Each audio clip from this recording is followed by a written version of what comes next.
कहानी की शुरुआत में हमें पता चलता है कि दुनिया के खत्म होने से पहले जेक दुनिया का सबसे बड़ा ट्रेजर हंटर माना जाता था। कोई भी पुरानी या सालों से खो चुकी चीज हो, वो हमेशा किसी न किसी तरीके से उसे ढूंढ लेता। उसे पानी के नीचे खजाना ढूंढना सबसे ज्यादा पसंद था। वो सिर्फ अपने हिसाब से चलता था, किसी और के इशारों पर नाचना नहीं पसंद उसे। फिर एक दिन एक खतरनाक सोलर फ्लेयर ने पूरी दुनिया की टेक्नोलॉजी को तबाह कर दिया। एक ही झटके में बिजली से चलने वाला सारा सामान खराब हो गया, जिस वजह से लाखों लोगों की नौकरियां चली गई। हर तरफ हड़कंप मच गया। बड़े से बड़े देशों में भी सरकार गिर गई और अलग अलग जगहों पर बहुत पैसे वाले लोगों ने राज करना शुरू कर दिया, क्योंकि उनके पास बंदूकें और उन्हें चलाने वाले लोग थे। धीरे धीरे बड़े बड़े शहरों में लोग भूख से मरने लगे। कुछ चंद बेशकीमती चीजों को छोड़कर पैसों का होना ना होना एकदम बेकार था। तरह तरह की बीमारियां फैल गई, अस्पताल बंद पड़ गए और तो और दवाई बनाने वाली मशीनें भी खराब हो गई थी। इस घटना के 6 साल बाद हम जेक को इंग्लैंड में देखते हैं।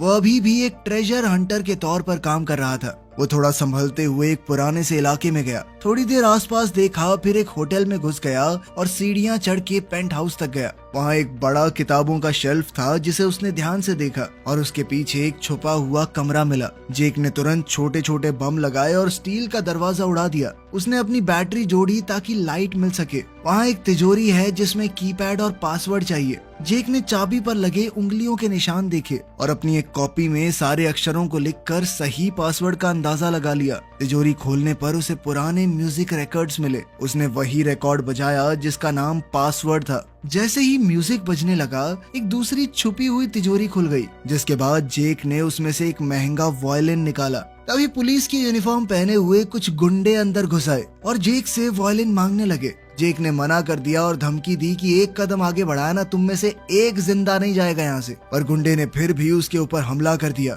जेक ने तुरंत फायरिंग कर दी। वो एक एक करके सबको मारने लगा। जब बंदूक में गोलियां खत्म हो गई तो उसने हाथ मुक्के भी चलाए और दे दनादन गुंडों को फेंटता गया। जब गोलियां खत्म हो गई तो उसने एक भाग रहे आदमी की पीठ में ब्लेड फेंक के मारा। लीडर ने ब्लेड पकड़ लिया और ये सोचने लगा कि मैं तो बहुत कूल हूँ। तब जाके जेक ने उसे अपनी बीच वाली उंगली दिखाते हुए टाटा बाय बाय का इशारा किया और तुरंत उस ब्लेड में से एक बम फट गया, जिसके बाद गुंडों का लीडर भी मारा गया।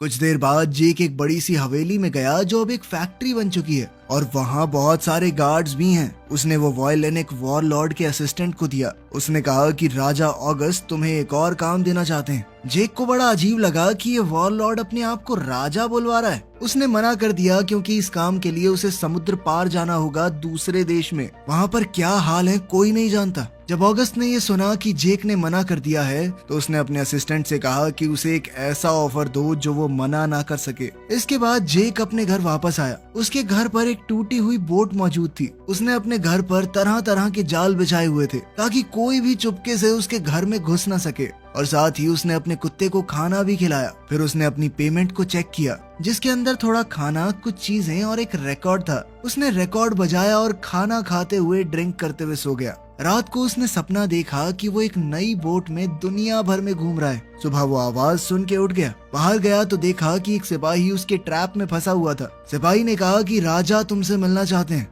जेक ने उसे नहीं निकाला और सीधा राजा से मिलने चला गया। एक गोदाम में ऑगस्ट अपने सिपाहियों के साथ उसका इंतजार कर रहा था। उसने कहा कि तुम पहले नहीं हो, मैंने कई लोगों से काम करवाने की कोशिश की, लेकिन तुम्हारी तरह चीजों को ढूंढने का हुनर किसी के अंदर नहीं है। उसने ये भी कहा कि वो एक नया सिस्टम बनाने की कोशिश कर रहा है ताकि चीजें पहले की तरह थोड़ी नॉर्मल हो पाएं। लेकिन जेक को फिर भी उसका काम करने में कोई खास दिलचस्पी नहीं थी। तब ऑगस्ट ने बताया कि अगर काम पूरा हुआ तो तुम्हें एक नई बोट मिलेगी। यही चाहते हो ना तुम?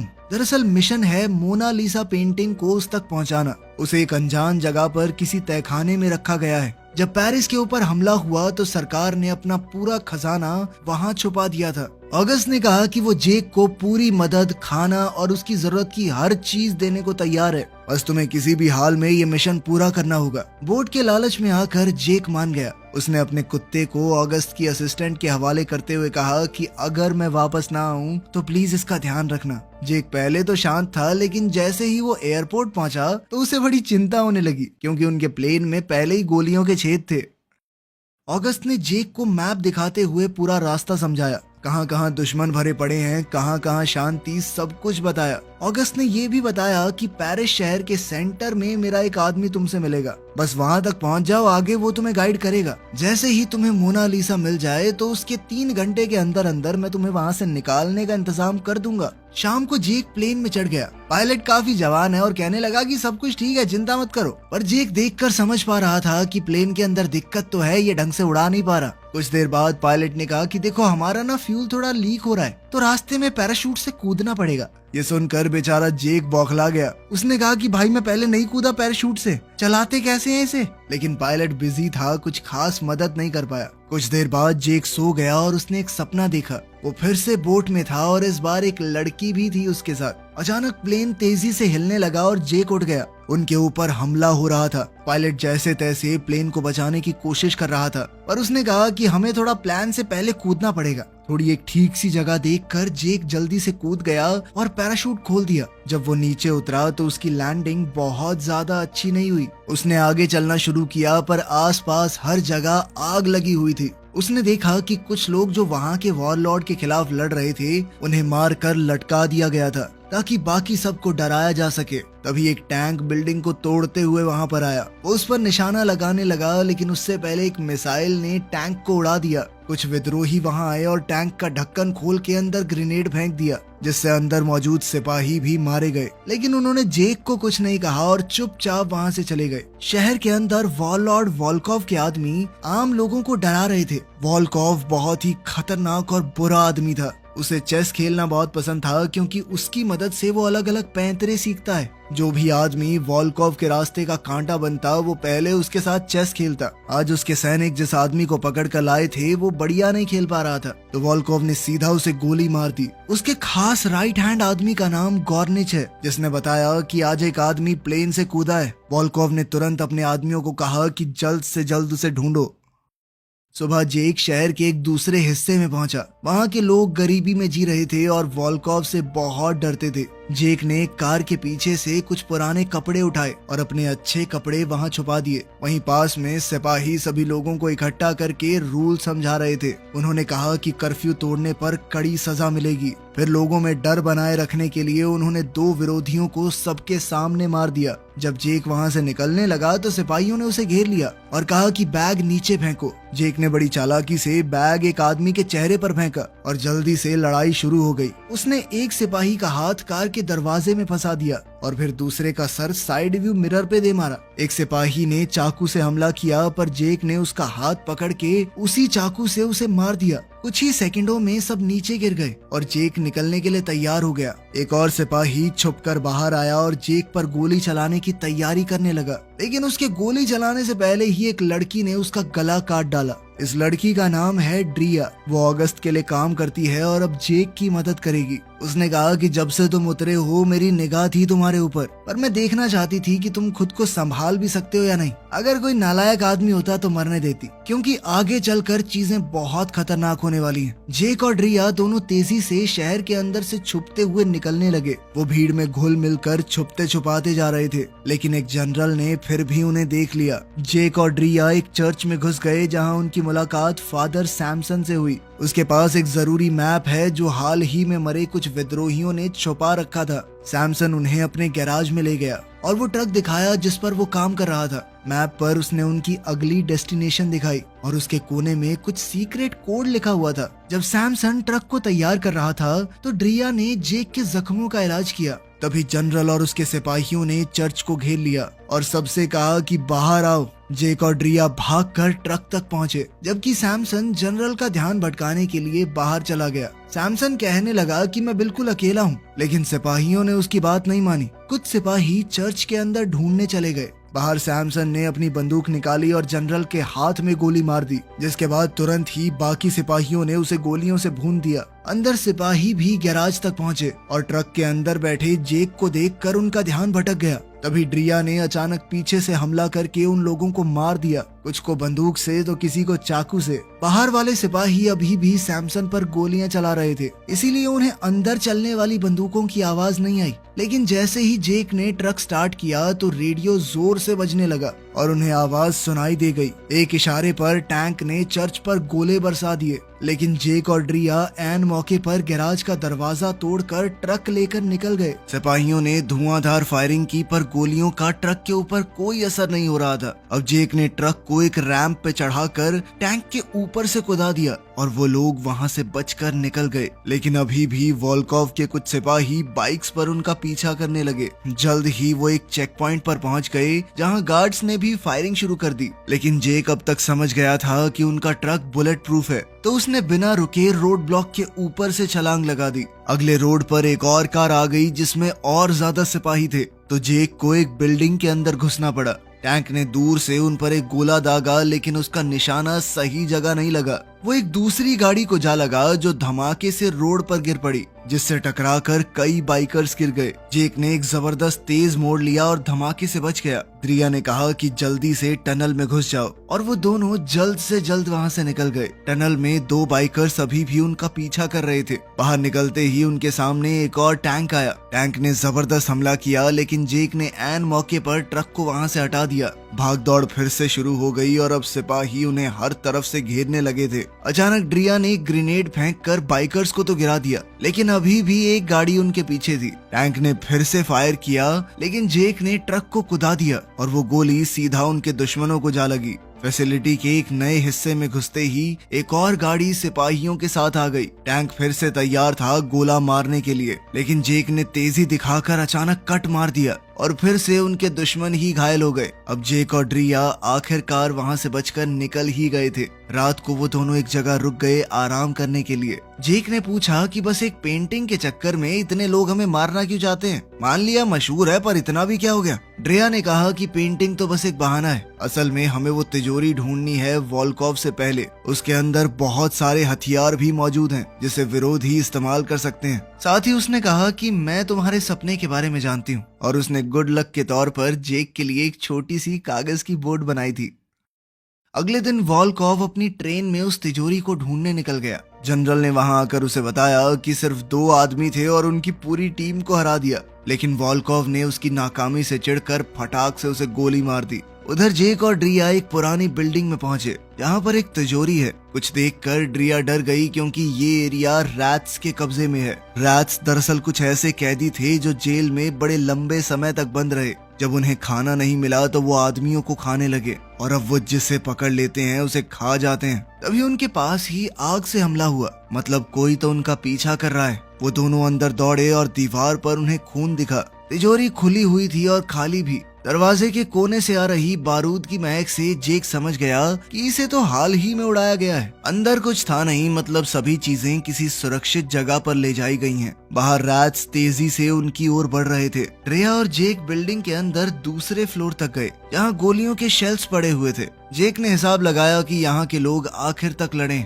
मेन ऑफिस में उन्हें एक पुराना कैबिनेट मिला और उसके पीछे एक नकली दीवार थी जिसके अंदर एक नोटबुक छुपाई गई थी, लेकिन उसके अंदर फ्रेंच भाषा में लिखा हुआ था जो कि जेक को नहीं आती थी। जिसके बाद ड्रिया ने उन नोट्स को उसके लिए अंग्रेजी में ट्रांसलेट किया और मैप के कोऑर्डिनेट्स लिख दिए, लेकिन जेक को उन कोऑर्डिनेट्स के ऊपर थोड़ा शक हुआ। उसने कहा कि ये लोग खजाने को बचा रहे थे, वो असली जगह ऐसे ही तो नहीं बता देंगे। फिर वो मैप का इस्तेमाल करके असली जगह का पता लगाने की कोशिश करने लगा। तभी रैट्स बिल्डिंग में घुस आए। ड्रिया जल्द से जल्द भागना चाहती थी, पर जेक ने कहा कि ये करने से पहले नहीं जा सकते। जल्द ही उसने सही जगह का नाम डिकोड कर ही लिया। नाम आया सेंटर हॉफ। ड्रिया ने बताया कि ये तो एक मशहूर किला है, और साथ ही मैप में वो जगह जेक को दिखाई। उधर रैट्स सब तेजी से सीढ़ियां चढ़ रहे थे, लेकिन इतने में जेक और ड्रिया खिड़की से बाहर निकल गए। जेक ने उस कमरे के दरवाजे के हैंडल पर एक ग्रेनेड छोड़ा था। जैसे ही रैट्स ने दरवाजा खोला, जबरदस्त धमाका हुआ